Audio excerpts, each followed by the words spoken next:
Cheniere Energy Q3 2022 earnings call and webcast. Today's call is being recorded.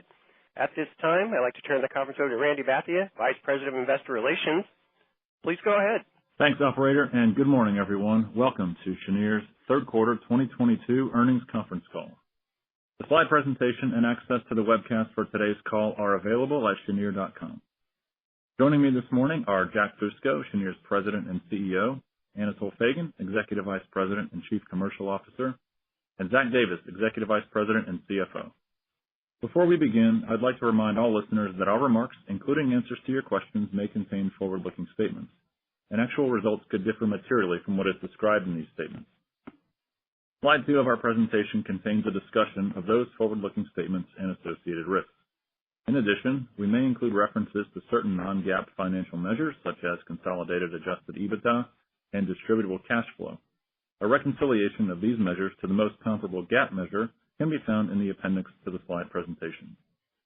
As part of our discussion of Cheniere's results, today's call may also include selected financial information and results for Cheniere Energy Partners LP, or CQP. We do not intend to cover CQP's results separately from those of Cheniere Energy, Inc. The call agenda is shown on slide 3. Jack will begin with operating and financial highlights. Anatol will then provide an update on the LNG market, and Zach will review our financial results and guidance. After prepared remarks, we will open the call for Q&A. I now turn the call over to Jack Fusco, Cheniere's President and CEO. Thank you, Randy, and good morning, everyone.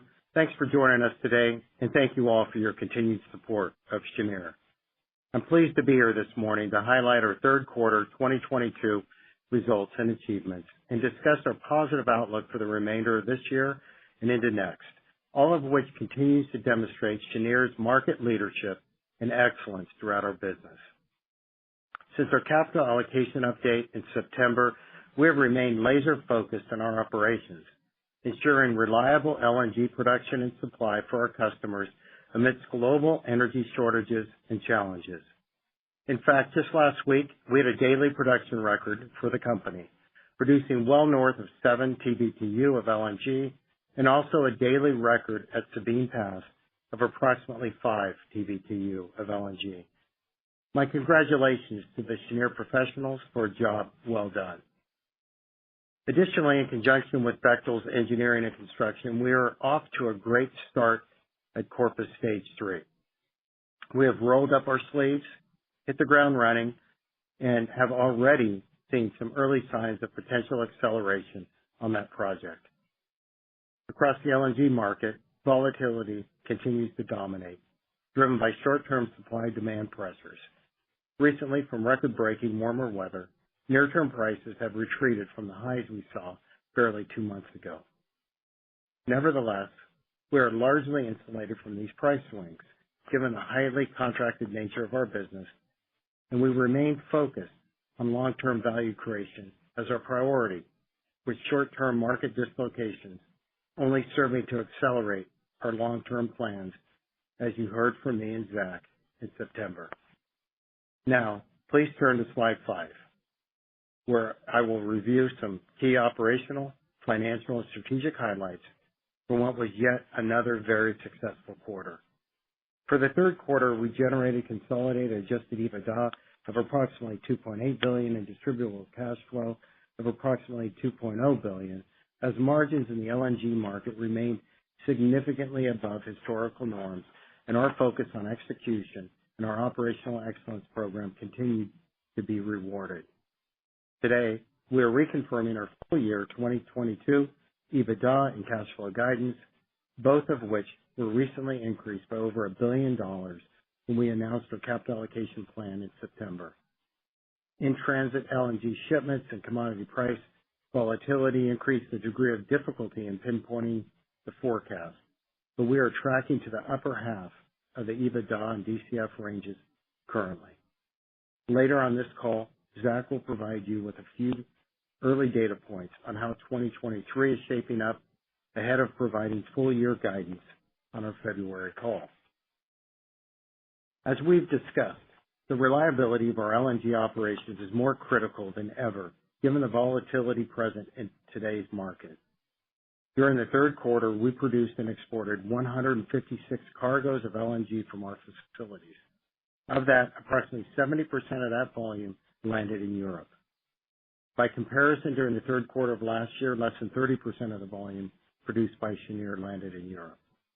Not only does this shift underscore the value of our destination flexible LNG, which can quickly respond to market signals to reach end users of the greatest need, but is also providing meaningful energy volumes to Europe at a time when the region is facing significant challenges. The fact that these challenges could persist for a number of years has hastened a renewed focus on the criticality of energy security as governments and utilities the world over advance strategies to mitigate energy supply risks for the long term. Anatol will provide further insight into the current market dynamics in a few minutes. During the quarter, we announced our 2020 Vision Capital Allocation Plan, a revised, comprehensive long-term capital allocation plan designed to maintain investment-grade credit metrics through cycles, further return capital to shareholders over time, and continue to invest in accretive organic growth. The plan envisions $20 billion of available cash through 2026 and over $20 per share of run rate distributable cash flow. Zach will review some of the key features of the plan in a few minutes, but we believe our new 2020 vision is an excellent capital allocation framework for our stakeholders, and the plan follows our significantly accelerated execution under the long-term capital allocation plan we implemented just over a year ago. Before moving on, I also want to highlight an important organizational announcement I made during the quarter. Organizational clarity and operational excellence are two of my key priorities, and as Cheniere has grown and evolved, so too must our organization in order to maintain the incredibly high operating standard we have set for ourselves. In September, we announced the promotion of Corey Grindle, currently Executive Vice President of Worldwide Trading in London, to serve as Cheniere's inaugural Chief Operating Officer, effective January 2023. Corey has been at Cheniere for nearly a decade, and his leadership and contributions have been an integral part of building the exceptional operating platform we enjoy today. Prior to his role overseeing worldwide trading in London, Corey was SVP of gas supply and was the architect behind Cheniere's gas procurement program, which today is one of the largest holders of pipeline capacity and purchasers of natural gas in the United States. We look forward to Corey's continued leadership as COO, building upon our safety-first culture and reputation as a leading, reliable supplier of LNG in the world. I'm pleased to welcome Corey back to Houston in his elevated role as COO. You all will begin to hear from Corey directly as he participates in investor conferences and these earnings calls next year. Turn now to slide 6. I'll give you a brief update on construction and execution across our Sabine Pass and Corpus Christi sites. First, last week, commissioning was completed for the third marine berth at Sabine Pass, and consistent with our track record, the third berth achieved substantial completion ahead of the guaranteed schedule and within project budgets. The third berth will not only provide increased flexibility to our marine loading operations, particularly during suboptimal conditions like fog events, but also serves as a brownfield infrastructure that we can economically leverage as we develop our expansion plans at Sabine Pass. Now moving to Corpus Christi Stage 3. As I mentioned before, we are off and running, and the project is making excellent progress.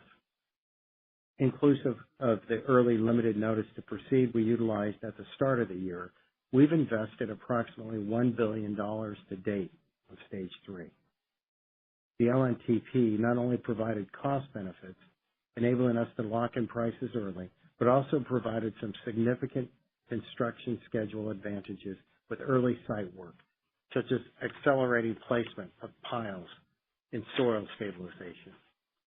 Long lead time equipment orders have been placed with suppliers, and key equipment manufacturing is expected to start before year end.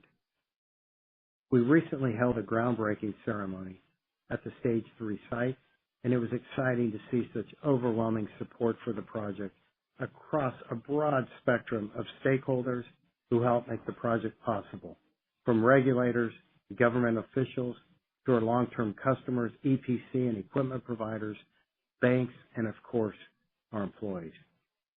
As we work towards first LNG from Stage 3 in late 2025, I look forward to upholding Cheniere's stellar reputation on safety and execution in partnership with Bechtel. Thank you all again for your continued support of Cheniere. I'll now turn the call over to Anatol, who will provide an update on the LNG market. Thanks, Jack, and good morning, everyone. Please turn to slide 8. Despite it being a shoulder season in many regions, the turbulence in the global gas and LNG markets continued throughout the third quarter, with only a few brief stretches of relative stability.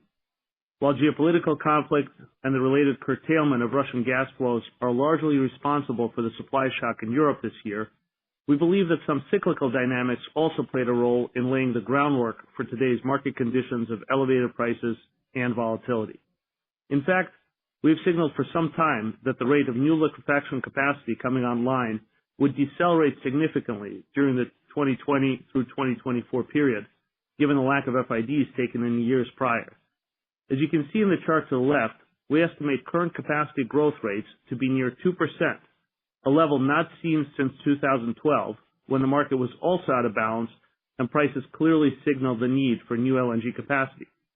As a result, given the long lead time required to develop LNG projects, we expect market balances to potentially remain tight for the next several years, exacerbated by the crisis in Europe and the reduction of Russian supply to the European market.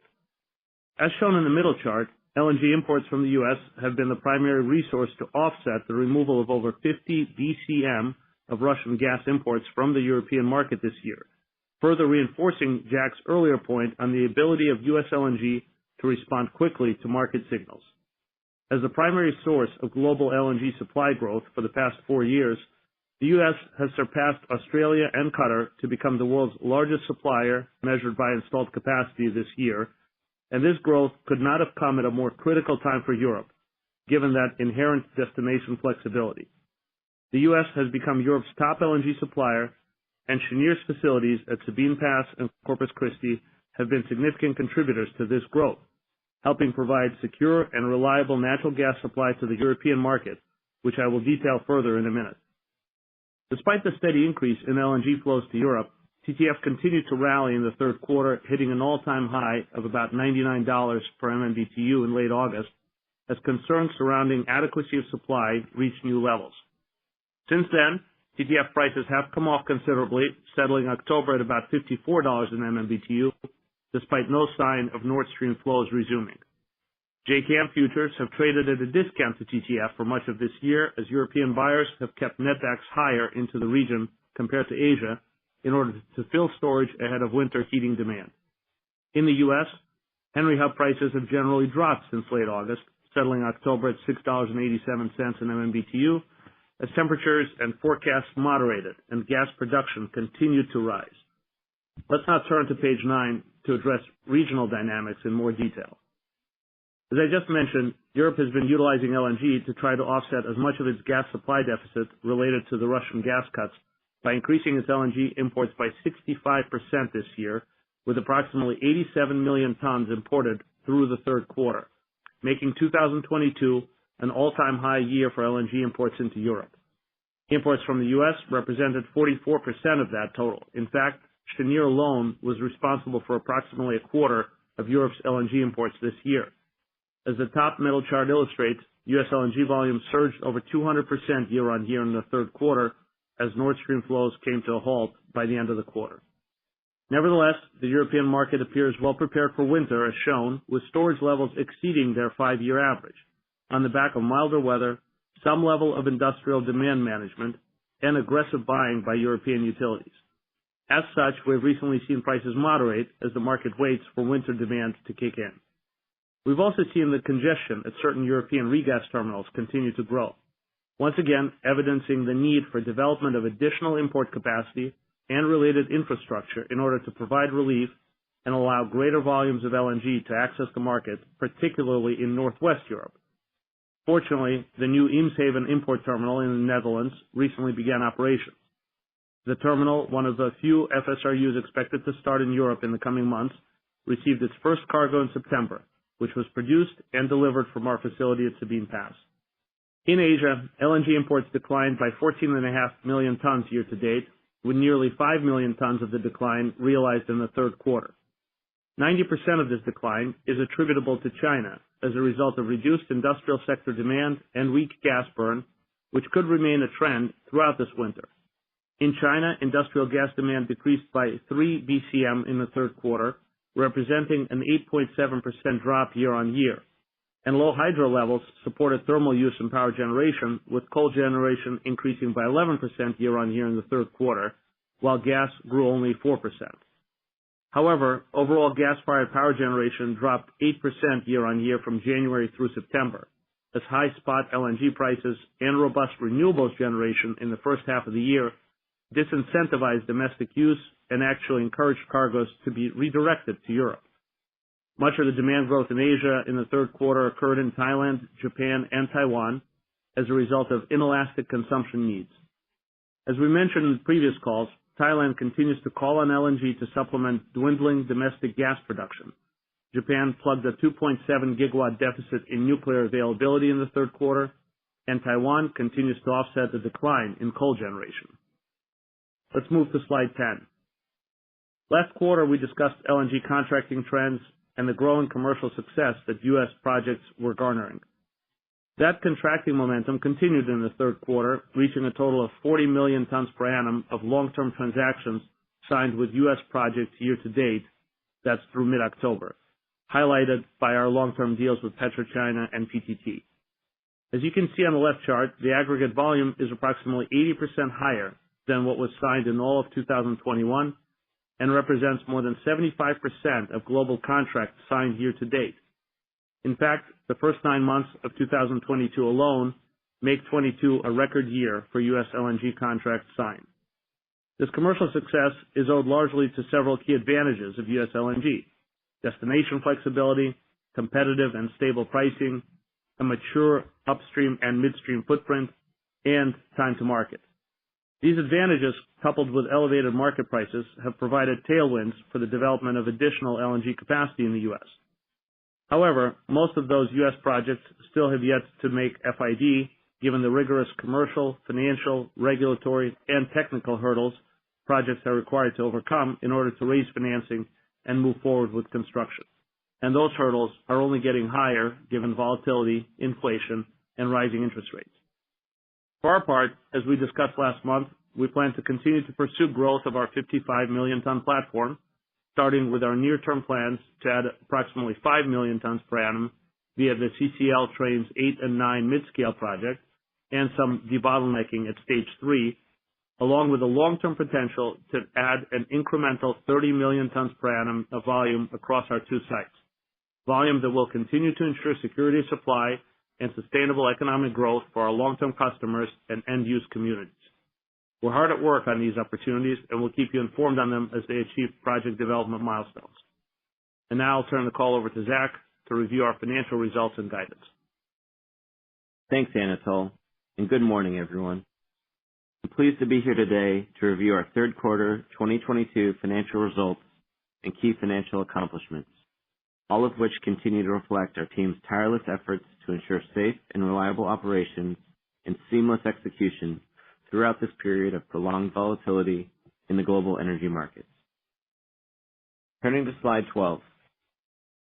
During the third quarter, we generated adjusted EBITDA of approximately $2.8 billion, distributable cash flow of approximately $2 billion, and a net loss of approximately $2.4 billion. Our third quarter results once again were supported by the sustained higher margin environment across global gas and LNG markets, higher lifting margins due to higher Henry Hub prices across the quarter, and incremental margin achieved from certain portfolio optimization activities. Our quarterly results were achieved despite a couple of CMI cargoes moving into Q4 from Q3. In addition, in the third quarter, we recognized a portion of the payment from Chevron related to the early termination of their regasification TUA, which we expect to receive before year-end. We recognized an income 560 TBtu of physical LNG during the third quarter, including 556 TBtu produced from our Sabine Pass or Corpus Christi projects and 4 TBtu sourced from third parties.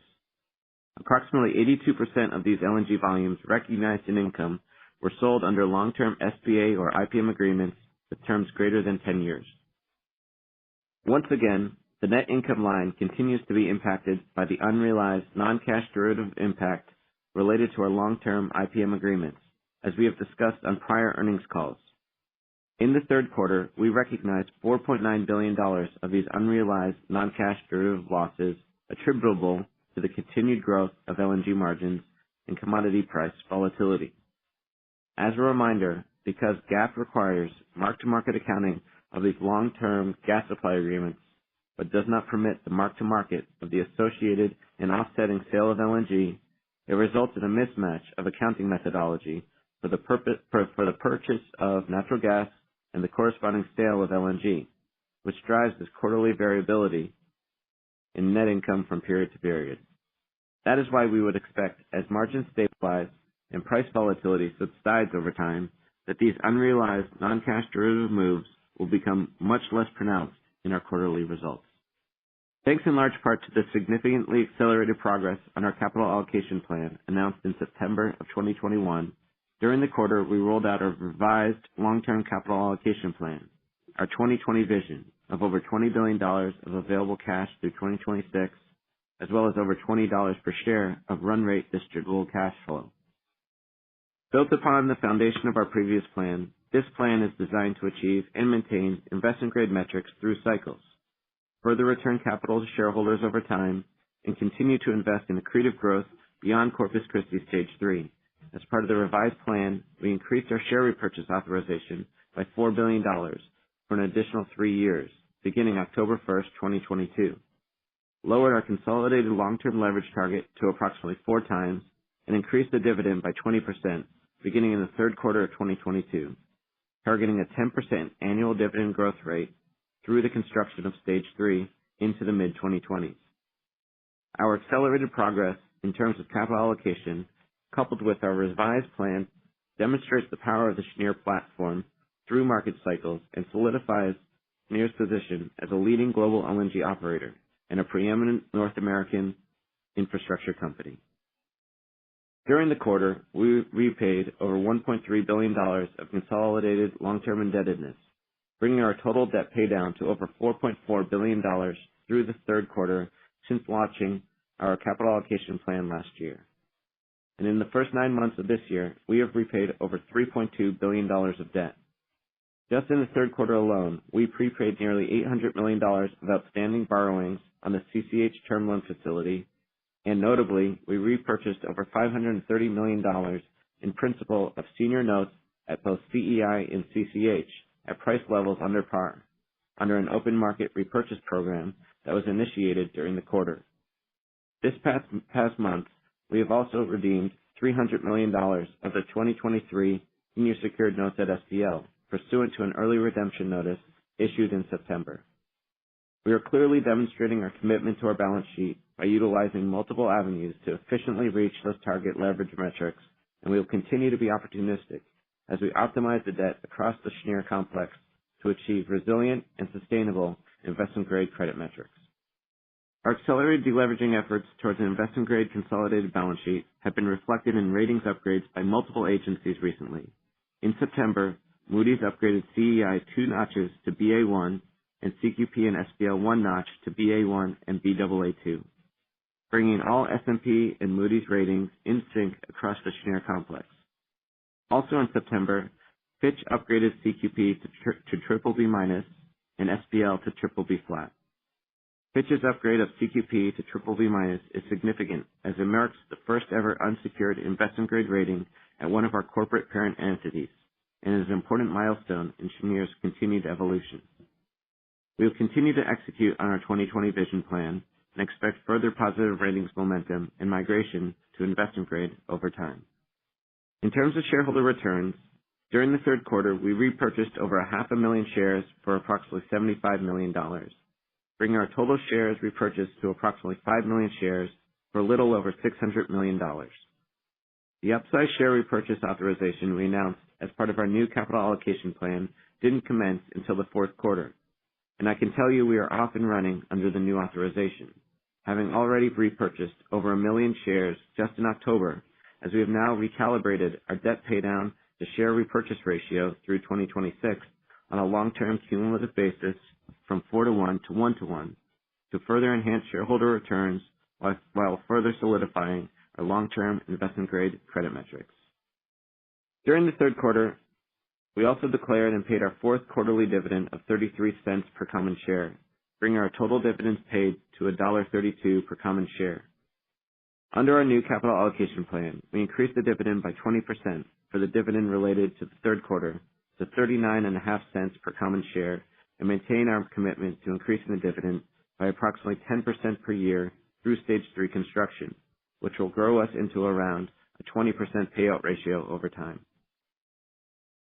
Turn now to slide 13, where I'll provide additional detail around guidance and our open capacity for the remainder of the 2022 as well as for 2023.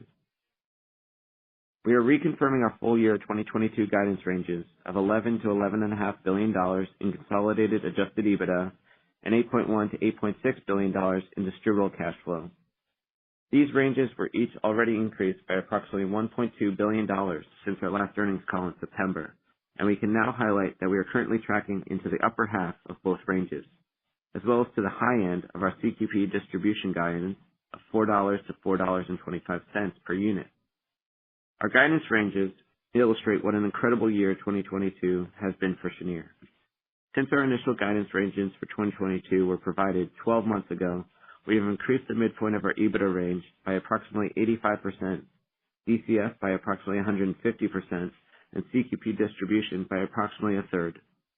With respect to the EBITDA sensitivity for the remainder of 2022, we are approaching the end of the year, and therefore we have sold much of our total expected production for the remainder of the year and have approximately 20 TBtu unsold remaining.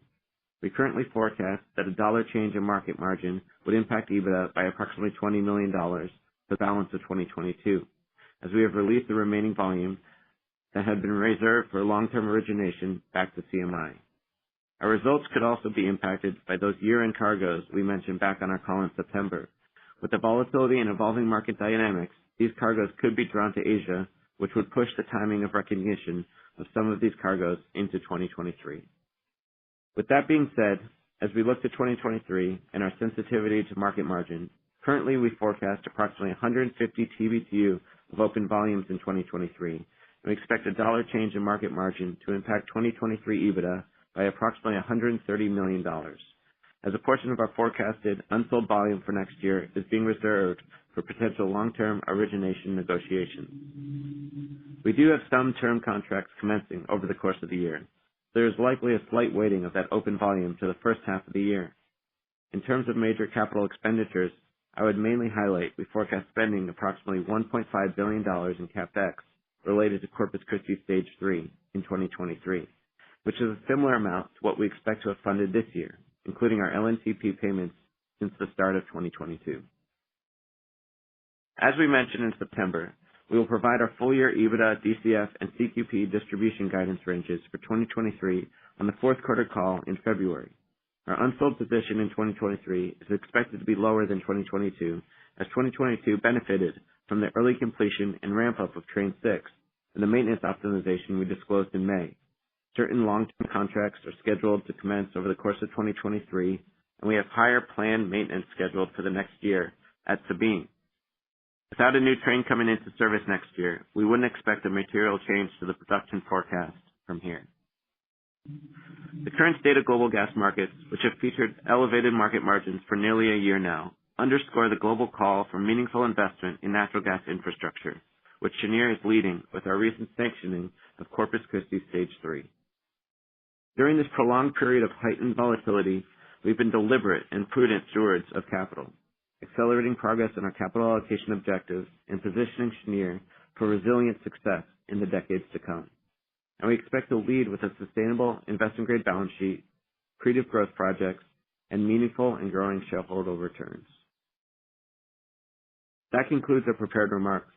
Thank you for your time and your interest in Cheniere. Operator, we are ready to open the line for questions. Thank you. Ladies and gentlemen, if you'd like to ask a question, please signal by pressing star 1 on your telephone keypad. If you're using a speakerphone, please make sure your mute function is turned off to allow your signal to reach our equipment. We ask that you please limit yourself to one question and one follow-up question to give everyone an opportunity to ask questions. Thank you. Again, star 1 to ask a question. We'll pause a moment to give everyone an opportunity to signal for questions. We'll take our first question from Michael Lapides with Goldman Sachs. Please go ahead. Hey, guys. Thanks for taking my questions. Just real quickly, can you talk, Jack, a little bit about timeline? You hinted at it a little bit for stage 3 in terms of potentially being able to move things forward a little bit, how much, how material. And then can you talk about the maintenance at Sabine Pass in 2023? I assume it's probably more shoulder month, but let me know if that's wrong. And how should we is there a way to quantify the impact on volumes? Hey, Michael. Thanks. So first on construction of stage 3, I'm extremely pleased at the progress to date. You can tell from my talking points that I perfectly expect my staff and Bechtel to have under-promised and will over-deliver on my expectations. And it's a little early at this point for us to revise our schedule, but I would stay tuned if we continue to have this favorable weather and we continue to execute the way the plan has developed. As far as maintenance, you're right. We try to do maintenance in the shoulder months where LNG prices typically are lowest. It's a 6-year cycle at Sabine, so it's an unusual year for us where we have 2 trains coming down basically at the same time to do maintenance on them. As far as quantities of the maintenance, I'll turn it over to Zach, and he can give you more detail on that part of it. Hey, Michael, as we think about 22 versus 23, we're going to be slightly up year over year on total production, and that's really mainly due to the Train 6. We had about 11 months of production hitting P&L this year with a little ramp up in Q1. We have a full year of Train 6 for 23, but that will be offset a bit by this major maintenance that is definitively planned for next year. So basically, I'd say we are probably rounding down to 44 million tons for the year this year, and we'll be right around 45 million tons, where the rest of the 7 trains that won't have the maintenance will pick up the slack to an extent. Got it. Thank you, guys. Much appreciated.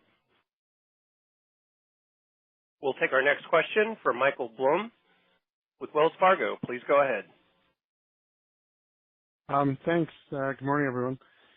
So just wanted to go, Zach, to your comments on CapEx in 23. So you flagged the Corpus Christi Stage 3 spending, so that's clear.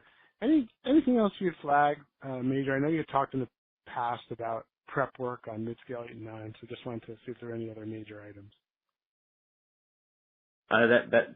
That's about it, Michael. I mean, the $1.5 billion is the, let's say, all-in levered cost that we would deploy next year. And honestly, that's kind of what we expect this year. We've spent about $1 billion already pre-FID and post-FID, and have another $400 to $500 million to go this quarter, as we're like 12% progressed at stage 3. On other CapEx, we're going to be spending money, let's say hundreds of millions of dollars across the board on things to continue to optimize, but also develop at Corpus and Sabine. And you're just not going to notice it, as clearly we'll have billions of DCF next year when we come out with it officially in February.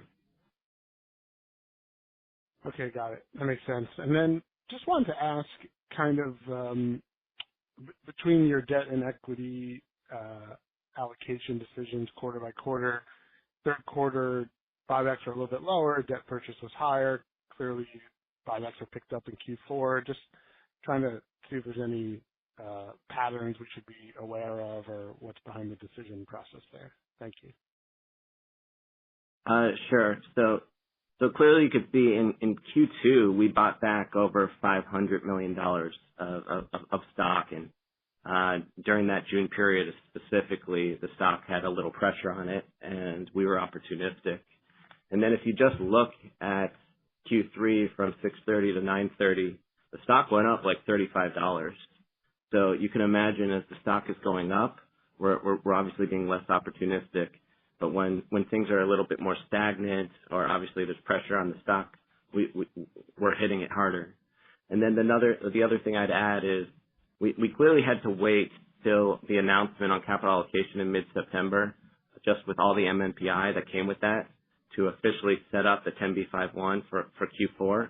And that's why the new plan with the upsized allocations started in earnest in Q4, and we've already bought back over 1 million shares just in October. Perfect. Thank you. Thank you. We'll take our next question from Jeremy Tonet with J.P. Morgan. Please go ahead. Hi, good morning. Morning, Jeremy. I just want to kind of reconcile against the last update that we heard from you guys a bit over a month ago with the September update.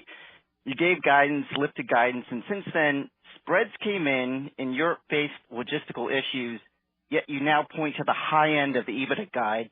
Just wondering what positives materialized and will they carry into 23? Hey, Jeremy, it's Zach. So a few things materialized for us in terms of, I think there was an extra cargo at Corpus. Optimization, I mentioned in the prepared remarks. We had higher subchartering revenue as we really positioned the whole portfolio going into the winter, and with elevated pricings on shipping, that added some money. And then we obviously were a little proactive on selling into the market, even in September, before the market came down a bit, and now is just over $10 for the rest of the year. And that was offset a bit even by some crossover cargoes that we pushed out again into 23. They're moving back and forth depending on whether they're going to hit Europe or Asia. So it only took a few $100 million there. And that's not to mention we released those final origination cargoes. We pretty much rolled those over into 2023 to keep that in the arsenal for the long-term origination team. But with all that, yeah, we feel pretty good we'll be in the upper half of the guidance range. Got it. Makes sense. I bet a little Cheniere conservatism was baked in there as well, so always good to see that. And just kind of continuing with this, these European logistics issues, carrying forward into 2023, just wondering if you see that kind of impacting your outlook now. And also just, broadly macro question here. If Russia is sending much less gas into Europe in 23, how do you think Europe fills storage next year? Hey, Jeremy, it's Anatol. Thanks for the questions. The good news on the Europe front is it is moving very aggressively to resolve these infrastructure issues. We spoke about our honor to inaugurate Eemshaven. That facility will double. We do expect that throughout 23, about 60 million tons of additional regas capacity will be added. That number will probably get over 70 million tons in 24. But we agree with you. We think Europe is in no way out of the woods without that pipeline flow. It is really for most of this year. It is next winter that we were more worried about, because obviously this winter did have the benefit of a substantial amount of flow, even in the first half of this year before Nord Stream was fully shut off. So it will be a challenge. The infrastructure issues will be addressed over the next really 6 to 12 months. You've already seen a dramatic decrease in the amount of floating storage into Europe, and we think that with a little bit of weather and this additional infrastructure solutions will get cleaned up quickly. But the molecules for Europe will be very difficult to come by over the coming years. Got it. So just to be clear on that last point, you're saying the winter fill next year looks like it could be as tight as it was this year? Entirely weather dependent, of course, as always, but entirely possible that it will be more difficult to reach these, 80 plus full storage levels. That's very helpful. Thank you. We'll take our next question from Mark Solcito with Barclays. Please go ahead. Hi, good morning. In terms of the liquefaction fee environment and the marginal cost of new supply, it wasn't too long ago where it seemed like the industry might have been trending towards the lower half of that 2 to 250 CMI margin assumption range. So just wondering, with interest rates now at the highest they've been at in over 15 years and EPC costs trending higher, where do you see the marginal cost of new supply and liquefaction fees trending today? Yeah, thanks, Mark. Anatol again. We expect that trend to play out, but I have to tell you, kind of in the trenches, you haven't seen much of that. There are the competition among U.S. Developers is still one that is anchoring buyer expectations in that low end of the range. I will say that it has been coming up somewhat, but in the aggregate, between these aggressively priced offtake deals by some of the early stage developers, as well as the EPC inflationary pressures and the interest rate environment, that's a tough equation to solve, and we think that that's of course part of the reason why you haven't seen more projects breast the FID tape. Zach, you want to add some thoughts on inflation? Sure. So just to acknowledge the inflation out there that's clearly happening for everybody, and we think about our operating expenses or even our SG&A, our SBAs, which we have over 30 of with different counterparties all over the world, they all have a built-in annual escalator based on CPI for, let's say, approximately, give or take, 15%. And if you just bake that in, and with how much we have in fixed fees going into the new year, we're more than covering any inflation on O&M and SG&A for the company, which just highlights the stability of that run rate cash flow. Got it. That's very helpful. And then as it relates to 150 TBtu open for next year, have you started to lock in some of your open exposure for 2023, and would that be included in that referenced open capacity number? Yeah, so what we acknowledged in the prepared remarks and in the presentation is we actually have 150 TBtu truly open. And of that, we're reserving 20 TBtu for our origination placeholders. So that $130 million, give or take, for a dollar move in margin, that's open today. However, I'd say we have probably sold onward and locked in fixed margins for around 20 TBtu for 2023 at this point. Clearly, the liquidity is pretty tough with how volatile it's been, but we're making a dent there, and we'll give an even more robust update next year. Got it. Appreciate the time. We'll take our next question from Jean Ann Salisbury with Bernstein. Please go ahead. Hi, good morning. Anatol, wanted to get your view on the medium-term LNG market. Obviously, some large moving pieces and whether more U.S. projects go forward and whether Russian gas keeps flowing. But seeing everything that you can see now, do you think it's more likely that LNG will be overbuilt or underbuilt in the back half of the decade? I really don't see this overbuilt dynamic, even in that 26, 27, 28 timeframe. There's such an enormous amount of latent demand, if you will. We've been shying away from the term of demand destruction, right? We've termed it demand management. Even as prices pulled back in Europe modestly over the last month and a half, you've seen a fairly dramatic resumption in industrial demand, right? So those numbers don't go away for a very long time. And yes, BASF and others may build facilities in the U.S. and in Qatar, but fundamentally the demand picture in Europe just isn't going to change that much. And we still see a tremendous demand growth story out of Asia and EM in general. So we of course, as you know, fully believe that the Qatari mega trades will continue to come on. The 4 under construction now, plus 2 more. There just aren't enough solutions, and now with this very robust contracting but relatively slow process to FID U.S. projects, that's just going to make the market that much tighter through the back half of this decade. So we see years and years of this of this dynamic before you can see a truly balanced market. And Jean Ann, this is Jack. I always track, how much capital is being invested in natural gas infrastructure around the world, and there's over $1 trillion right now of nat gas projects around the world with pipelines and power plants and regas facilities. So that to me is the signal that gas is here. It's here to stay for the long term, and that the LNG side of it will continue to grow. Great. Thank you. I appreciate all that.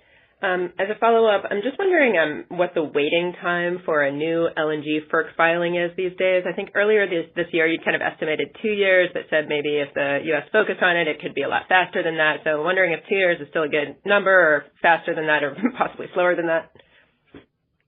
Yeah, no, Jean Ann, I'll tell you, over the last 6 years, we've doubled our business here at Cheniere, and today more than ever, that permitting strategy, I believe, is essential, right? Because it's more and more difficult with the current regulatory environment to make any mid-course changes, whether they're on design or construction. So, we pre-filed for mid-scale trains 8 and 9. That got accepted not too long ago. There's a 6-month period after pre-filing that we need to wait. It's our expectation that we will file immediately thereafter, so early next year with 8 and 9, and then hopefully my goal is to make those trains contiguous. So right after train 7 is commissioned, I want to go to train 8 and then to train 9. So we're trying to move quickly. I think that just strategically the whole permitting strategy part and making sure that you've crossed the T's and dotted the I's in your application is more important than ever today. Great. Thanks a lot. That's all for me. We'll take our next question from Brian Reynolds with UBS. Please go ahead.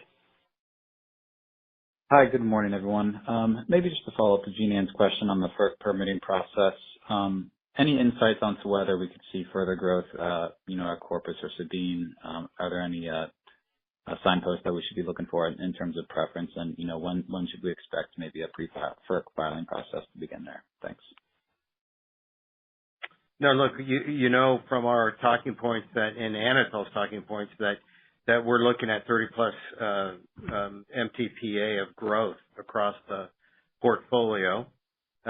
I would expect Sabine to be first. I'd expect sometime next year that we do a pre-filing for additional growth there at Sabine. But again, like I said, we're making sure that we understand everything it is to know about that growth, and that filing is complete, so it gets accepted and moved through the process appropriately.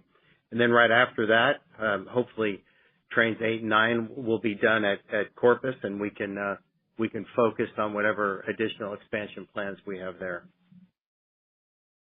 Great. That's super helpful. Maybe as a follow-up, the ability to sell cargoes forward in the market, the time seems shorter and shorter relative to years past, just given pricing and liquidity.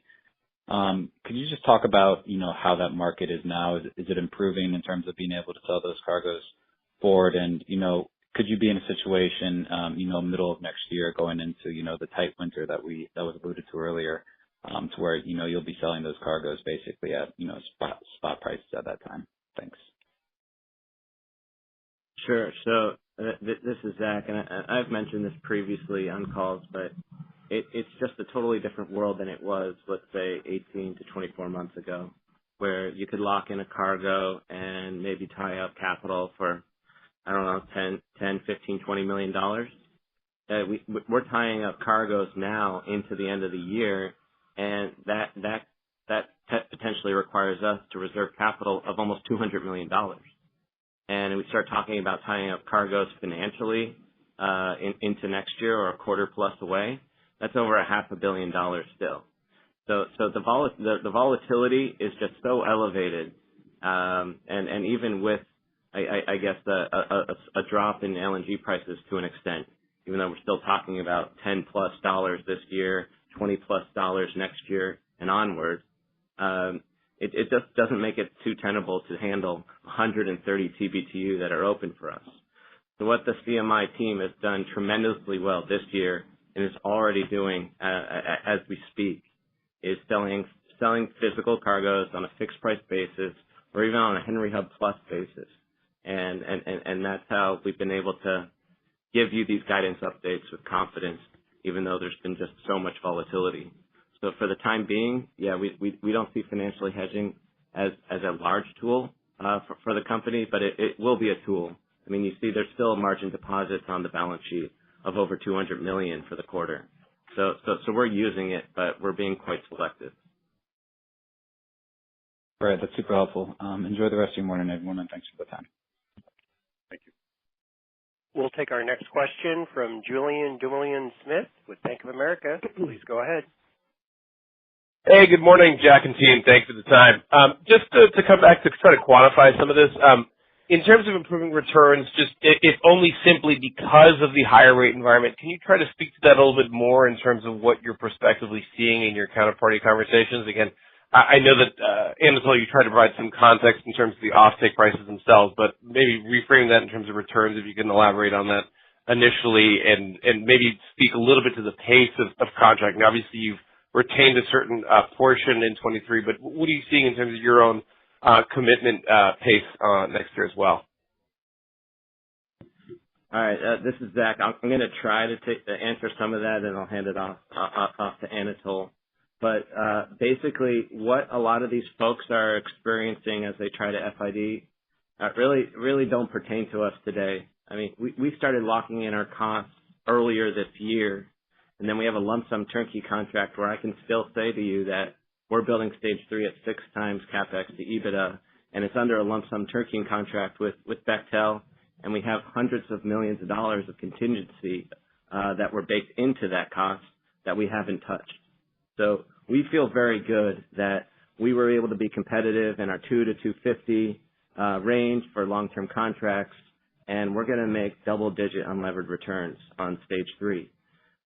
We're in the process of permitting trains 8 and 9 on top of that. Obviously, they're going to be incredibly cost-effective, considering we're not using tanks, berths, or pipelines to expand there. And we'll see where those prices shake out.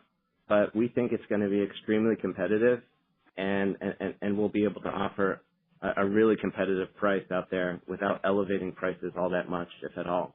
I'll hand it off to Anatol, though.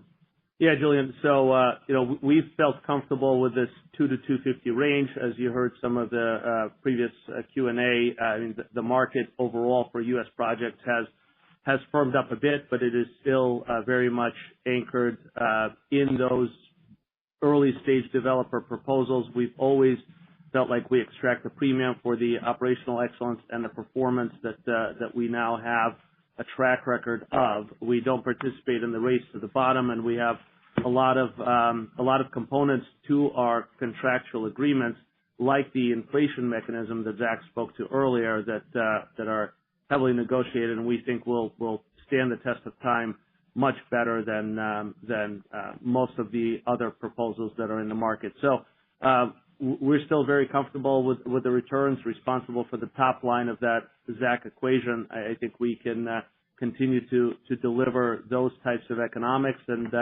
And yes, we cheat with this brownfield advantage and operational excellence and cargoes that are incrementally available from debottlenecking as part of that commercial value proposition. But the numbers that we're giving you today, we still feel very good and strong about.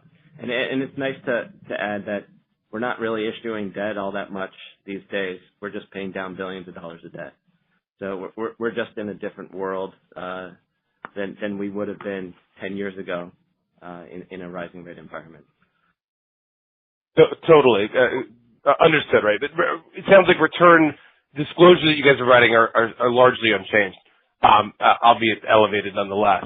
If I can, just to come back and clarify from earlier on pre-filing, should we expect a regular cadence, as you think about your regular deployment of new liquefaction out in the decade? As you alluded to a moment ago, you would expect next year some pre-filing.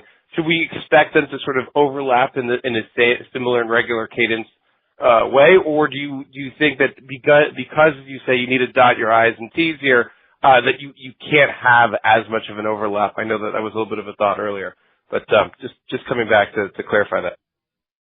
No, I think, Julian, you should expect some overlap between the two sites. We're not going to have overlap on one site. Got it. Okay. All right. Fair enough. Thank you, guys. Right. Thanks, Julian. We'll take our next question from Ben Nolan with Stifel. Please go ahead. Thanks. Hey, guys. And I'm surprised that nobody has mentioned this yet, but how about Christian Javier and those Astros yesterday? My goodness. Oh, man. Thank you for mentioning that because the night before was a bad night, and last night got paid up for it. So we're very excited to have him come back home and bring home the World Series right here in Houston.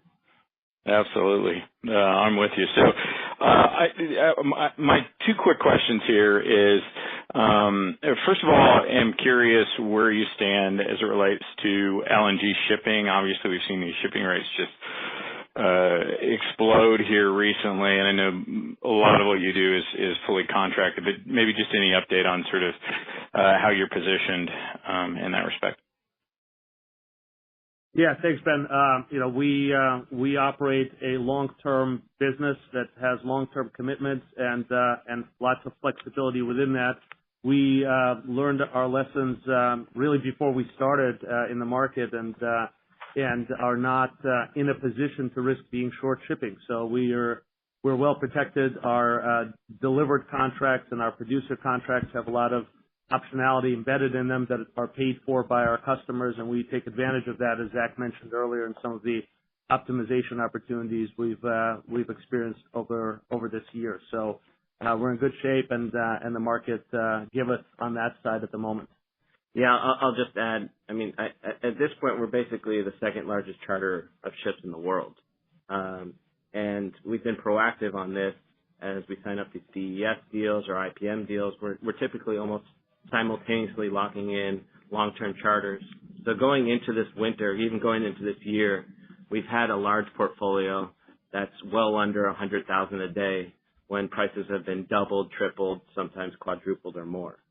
So that's been part of the tailwind to the EBITDA this year, and even part of how we got to the upper end of the guidance range at this point in just the last month is some of the sub-chartering that we've been able to do, as we haven't used all our ships to get to Asia, but are directing them towards Europe.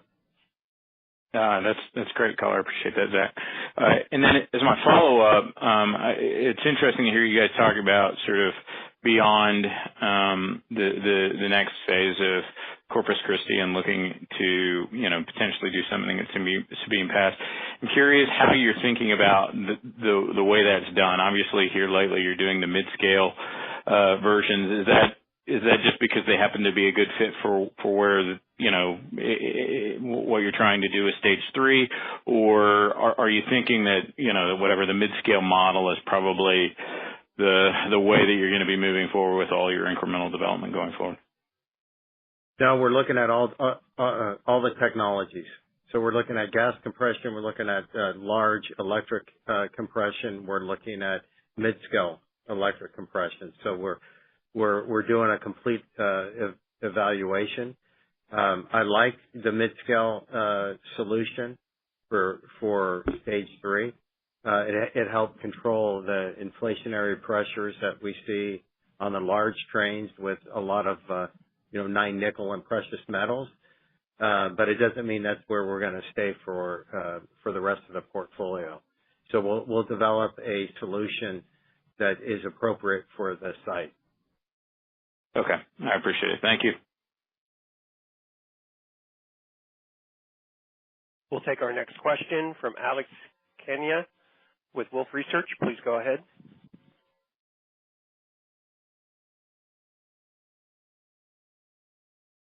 Alex, your line's open. Please check your mute button. Oh, sorry about that. Mute. Thanks for taking the time. Just can you talk a little bit more maybe just about a broader landscape of these, partially contracted LNG projects? do you think that ultimately, that a fair amount of those, may not end up moving forward? And if so, do those kind of represent commercial opportunities for you to kind of discuss, contracting with some of these parties that are already on board some projects that may end up not moving forward? Yeah, Alex, this is Anatol. I'll try that first and see if anyone else wants to chime in. But look, we with the loss of Arctic Russia as a major supply node to meet the LNG demand, U.S. was the next logical choice. You saw this rush to contract 40 million tons year to date, and 30 million of that has yet to be performed on. And like with all of these, there isn't a simple answer for these questions anymore as the market becomes large, diverse, has multiple participants. There are a lot of load-serving entities in that 30 million tons that need the LNG, and there are a lot of opportunistic buyers in those 30 million tons that are just out there to see what can possibly get over the finish line and offer the kind of attractive economics that were too good to pass up. So there's some of each. We certainly think that we're in a great position to continue to grow our platform, do it judiciously, and potentially benefit from some of the buyers that really need the supply over the coming years. Great, thanks. Then maybe just to follow up on the rating agencies. I mean, I know they've had some time to digest the capital allocation plan, and they've had already some rating updates. Do you kind of have the sense, though, broadly about how maybe that trend towards the investment grade goal, may look, heading into next year or so? Just getting a sense of, do the rating agencies, what else do the rating agencies need to get you, kind of uniformly into the BBB range? Sure. This is Zach again, and I'll just say we feel quite confident that our balance sheet strategy has been validated even recently, with the momentum on the ratings upgrades finally starting to catch up to the momentum on the debt pay down, on the credit metrics that are at this point under 3 times even on an LTM basis. But I guess how I'll put it is we're in the spirit of the Astros being in the World Series and the no-hitter last night, we're in the home stretch on getting to IG. And basically, the game plan is we're going to inundate or overwhelm them with a little more debt pay down and EBITDA growth. And, it's just going to be too evident when you add on to that the execution from operations and construction and just the contracts. I mean, we have over 30 counterparties, average rating A, remaining life of the contracts is 17 years for over 90% of our capacity. So when you add all that up, we're pretty confident we're going to get there by the first half of 2023, if not sooner. And, seeing all the agencies provide upgrades already this year, we're just getting started there. Great. Thanks so much. Take care. We'll take our last question from Craig Shere with Tuohy Brothers. Please go ahead. Thanks for fitting me in. Just kind of picking up a little on the last question about contracting. Note that long-term SPAs from prospective and actual U.S. projects kind of materially trailed off the last couple months. Given that brief hiatus, wonder, Anatol, if you can opine on your confidence that the Europeans will step up to the table again into the first half next year. And if you could give us a sense to the degree you think Cheniere is being shortlisted by the Europeans on prospective new long-term commitments due to a combination of your bridging cargoes, a desire to reward those who helped this year, and a desire to work with partners that can make clean energy investments in the medium and long term and CCUS and hydrogen a priority. Thanks, Craig, for the leading question. If I ever gave you the impression that we feel confident that there will be an armada of European load-serving utilities as counterparties, I misspoke. I think that those will be few and far between. We, of course, have done the transactions with Equinor, NG, as you know, this year, and we are optimistic that that European-based buyers will be part of the portfolio and part of the solution going forward. But we do see the Asian market as the primary growth driver and the primary long-term contracting opportunity. Year to date, there have been precious few, I think, what you would call European buyers that have come to the table. You'll see them here and there. We're obviously in those discussions. As you said, we bring a lot to the table, but they are few and far between. And even though we have been a critical part of rebalancing Europe last year and this year, and will continue to do our best to support its efforts to meet its energy demands, we don't expect a lot of load-serving European utilities to be in that 30-plus counterparty list going forward. Understood. Thank you. Thanks, Greg. Thank you, everybody. Thanks for your support of Cheniere. And ladies and gentlemen, this does conclude today's conference. We appreciate your participation. You may now